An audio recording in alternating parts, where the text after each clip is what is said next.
नमस्कार दोस्तों, मैं विनोद देवव्रत आप सभी का स्वागत करता हूं आज की फ़्लाइट एयरलाइन और देश दुनिया से जुड़े लेटेस्ट अपडेट की इस वीडियो में। दोस्तों, आज का वीडियो आपके लिए बहुत ही ज़्यादा काम का साबित होगा क्योंकि आज हम देखेंगे कि कैसे सऊदी अरब में जाने के बाद आपको क्वारंटीन में नहीं रहना पड़ेगा। भारत से दुबई की फ़्लाइट शुरू होने की जो डेट है वो कन्फर्म हो गई है। वहीं देश में कोरोना की दूसरी लहर का असर तो अब कम हुआ ही है, लेकिन 3 नई बीमारियां आ चुकी हैं जो और भी ज़्यादा खतरनाक हैं। इसके अलावा सवाल जवाब में ये जानेंगे कि फर्स्ट डोज लेकर सऊदी अरब जाने पर क्या वहां सेकंड डोज लग जाएगी, दुबई और ओमान जाने वाली फ़्लाइट कब तक शुरू होगी, क्या दुबई जाने के लिए आपको दोनों डोज लेना ज़रूरी है, अगर आपने वैक्सीन ले लिया है तो आप एयरपोर्ट पर कैसे इसका प्रूफ दिखा सकते हैं। ऐसे ही और भी ढेरों सवालों के जवाब आज हम इस वीडियो में देखने वाले हैं, तो आप इस वीडियो को पूरा अंत तक देखिएगा ताकि आपको पूरी जानकारी समझ आ सके। तो चलिए शुरू करते हैं।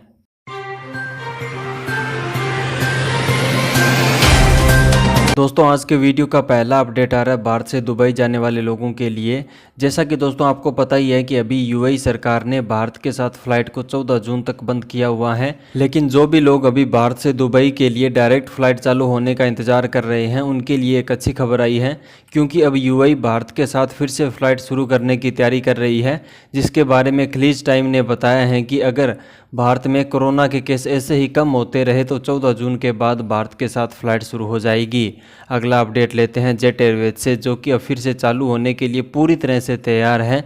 जेट एयरवेज को बोली में खरीदने वाले बिजनेसमैन मुरारी लाल जालान और कार्लो कैपिटल ने कंपनी का बोर्ड बनाने की कवायद तेज कर दी है। आपको बता दें कि जेट एयरवेज अब उड़ान भरने के लिए सभी ज़रूरतों को कंप्लीट कर पूरी तरह से तैयार हो चुकी है। अभी सिर्फ एक ही प्रॉब्लम है उनके सामने, और वो है एयरपोर्ट पर पहले के स्लॉट्स, जो कि जेट के मार्च 2019 में बंद हो जाने के बाद दूसरी एयरलाइन को दे दिए गए थे। नेक्स्ट अपडेट लेते हैं सऊदी अरब जाने वाले लोगों के लिए, जिसमें अगर आप वैक्सीन लेकर सऊदी अरब जाते हैं तो आपको सऊदी अरब में क्वारंटीन में नहीं रहना पड़ेगा।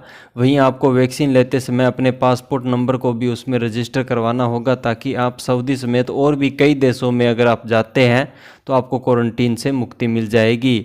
यहाँ दोस्तों भारत की कोविशील्ड वैक्सीन लेकर जाने वाले लोगों को भी क्वारंटीन में छूट मिल चुकी है, जिसकी पुष्टि भारत की एम्बेसी और भारत के काउंसलर ने कर दी है। अगला अपडेट देखते हैं दोस्तों, देश में कोरोना महामारी से अभी क्या स्थिति है उसके बारे में। तो दोस्तों, सेंट्रल हेल्थ मिनिस्ट्री की ओर से जारी ताज़ा आंकड़ों के अनुसार देश में अब कोरोना की दूसरी लहर का असर कम होता हुआ दिखाई दे रहा है। जारी किए गए नए आंकड़ों के अनुसार पिछले 24 घंटों में मरने वाले मरीजों की संख्या में कल के मुकाबले कुछ कमी देखी गई है, जहां बीते कल 3,847 लोगों की मौत हुई है। वहीं 2,11,000 नए संक्रमित मामले सामने आए हैं और 2,83,000 लोग इस महामारी को हराकर सही भी हुए हैं। देश में कोरोना के मामलों में तो दोस्तों कमी देखी जा रही है, लेकिन black, white and yellow fungus के मामले धीरे धीरे बढ़ रहे हैं, जो कि एक चिंता का विषय है, क्योंकि कोरोना वायरस भी देश में धीरे धीरे करके ही इतना बड़ा विकराल रूप ले लिया था। दोस्तों, आज के लेटेस्ट अपडेट के बाद अब बारी आती है आपके द्वारा कल की डेट में पूछे गए सवालों के जवाब देने की। तो आज का जो पहला सवाल है उसकी शुरुआत करते हैं जाफ़र खान के द्वारा पूछे गए सवाल के साथ, जिन्होंने लिखा है कि पहली डोज इंडिया में लेकर सऊदी जाने के बाद सेकंड डोज का क्या होगा, सेम कंपनी का डोज नहीं मिला तो क्या होगा। भाई, आपने बहुत ही अच्छा और सबसे काम का सवाल पूछा है। देखो, अभी भारत में कोविशील्ड, कोवैक्सीन और स्पुतनिक वी वैक्सीन का ही टीका लगाया जा रहा है, जबकि सऊदी अरेबिया ने Covishield, Pfizer, Johnson and Johnson, Moderna vaccine को यूज़ करने की मंजूरी दी हुई है। ऐसे में अगर आप भारत से कोविशील्ड वैक्सीन की पहली डोज लेकर जाते हैं सऊदी अरब में और सेकंड डोज वहां से लेने की कोशिश करते हैं, तो ये डिपेंड रहेगा कि वहाँ पर कोविशील्ड वैक्सीन की उपलब्धता है या नहीं। अगर आपको सेम कंपनी का डोज नहीं मिलता है और आप किसी अन्य कंपनी की सेकंड डोज ले लेते हैं तो आपके शरीर पर इसका कोई बुरा प्रभाव पड़ सकता है। इसलिए आप अगर पहली डोज लेकर सऊदी अरब जाने की सोच रहे हैं तो एक बार सऊदी के हेल्थ मंत्रालय से उस वैक्सीन के डोज की अवेलेबिलिटी के बारे में भी ज़रूर पता कर ले, ताकि आपको जाने के बाद कोई प्रॉब्लम फेस न करनी पड़े। अगला सवाल पूछा है राजू कुमार ने कि क्या सऊदी अरब का वीज़ा स्टैंपिंग हो रहा है मुंबई में, प्लीज़ इन्फॉर्म मी सर। हाँ भाई, मुंबई के जो royal councillor of Saudi Arabia का ऑफिस है वहाँ पर आप अपने न्यू वीज़ा को स्टैंप करवा सकते हैं, और ये न्यू वीज़ा स्टैंपिंग 2 जून तक होगी। तो अगर आप भी वीज़ा स्टैंप करवाना चाहते हैं तो थोड़ा जल्दी कीजिए। भवानी सिंह कह रहे हैं कि भाई आपका जवाब सुनकर मुझे बहुत खुशी हुई। प्लीज़ भाई मुझे सऊदी जाने के लिए मार्गदर्शन करते रहें। आपका बहुत बहुत शुक्रिया। आपका भी बहुत बहुत धन्यवाद भाई। मेरी पूरी कोशिश रहती है कि मैं आपको हमेशा एक ऑथेंटिक जानकारी दे सकूं। आपका इतना प्यार देखकर बहुत खुशी हुई।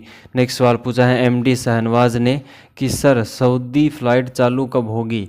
भाई भारत से सऊदी की फ़्लाइट अब बहुत ही जल्द शुरू होने वाली है। आप बस अपनी तैयारियां शुरू कर दीजिए, जिसमें सबसे पहली तैयारी है वैक्सीन ले लेना, क्योंकि वैक्सीन लेने के बगैर आपका फ़्लाइट नहीं होगा अब तक की अपडेट के अनुसार। अगला सवाल लेते हैं अरशद खान का, जिन्होंने पूछा है कि सर सऊदी अरब जाने के लिए दोनों डोज लेना पड़ेगा कोविशील्ड का, प्लीज़ रिप्लाई सर। भाई सऊदी अरब की सरकार ने 17 मई से जो फ़्लाइट शुरू की थी उनमें यात्रा करने वाले अपने नागरिकों के लिए वैक्सीन लेना ज़रूरी किया हुआ है, जिनमें एटलीस्ट एक डोज तो लेना ही पड़ेगा हर एक पैसेंजर को, और उसमें भी उसे डोज लिए हुए 14 दिन कंप्लीट हो जाने के बाद ही वो ट्रेवल कर सकता है। तो यहाँ ये अनुमान आसानी से लगाया जा सकता है कि जो देश अपने नागरिकों को बाहर भेजने के लिए वैक्सीन को जरूरी कर सकता है, वो उस देश के लिए भी वैक्सीन को कंपलसरी करेगा जहां कोरोना वायरस के अभी सबसे ज़्यादा केस हैं, और अभी सबसे ज़्यादा केस पूरे विश्व में भारत में ही है। नेक्स्ट कासिफ जावेद लिखते हैं कि भाई इंडिया टू पोलैंड ट्रेवल कर सकते हैं, मेरे पास पोलैंड का वर्क वीज़ा है। हाँ भाई, अगर आपके पास वैलिड वर्क वीज़ा है तो आप इंडिया से पोलैंड डेफिनेटली जा सकते हैं। आगे मिस कविता जी पूछ रहे हैं कि यूएसए जाने के लिए कब तक शुरू होगी। Miss Kavita ji, India to USA की फ़्लाइटें जा रही है, लेकिन उनमें कुछ सिलेक्टेड वीज़ा होल्डर को ही जाने दिया जा रहा है, जैसे परमानेंट रेजिडेंसी रखने वाले लोग या उसके अलावा कुछ और सिलेक्टेड कैटेगरी वाले। वहीं यूएसए अब बहुत ही जल्द विजिट और दूसरे सभी प्रकार के वीज़ा रखने वाले भारत के लोगों को भी फिर से अपने देश में आने की परमिशन देने ही वाला है, क्योंकि अब भारत में कोरोना संक्रमण के मामलों में लगातार कमी देखी जा रही है। वीडियो में आगे बढ़ते हुए नेक्स्ट सवाल लेते हैं गुरविंदर कुमार जी का, जो लिख रहे हैं कि वैक्सीन लग चुकी है, एयरपोर्ट पर कैसे प्रूफ दिखाएं। आपको एयरपोर्ट पर वैक्सीनेशन का सर्टिफिकेट दिखाना होगा। अगर आपने वैक्सीन ली है तो आपके पास एक मैसेज आया होगा वैक्सीन लेने से जुड़ा हुआ, जहां दिए गए लिंक पर क्लिक करके आप वैक्सीन सर्टिफिकेट को डाउनलोड कर सकते हैं। अगर कोई मैसेज नहीं आया है तो आप कोविन पोर्टल पर जाकर भी अपने वैक्सीन लेने के सर्टिफिकेट को डाउनलोड कर सकते हैं, और यही सर्टिफिकेट आप एयरपोर्ट पर एयरलाइन के स्टाफ को दिखा सकते हैं। अगले सवाल में पूछा गया है कि सर दुबई के लिए फ़्लाइट कब तक शुरू हो रही है, वैक्सीन लेना होगा।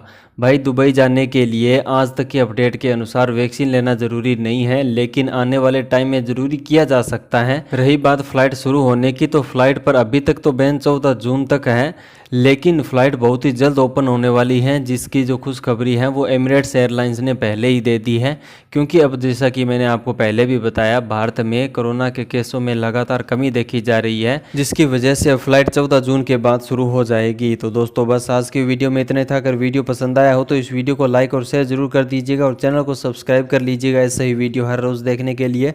और अपने मिलते हैं नेक्स्ट वीडियो में। जय हिंद, वंदे मातरम।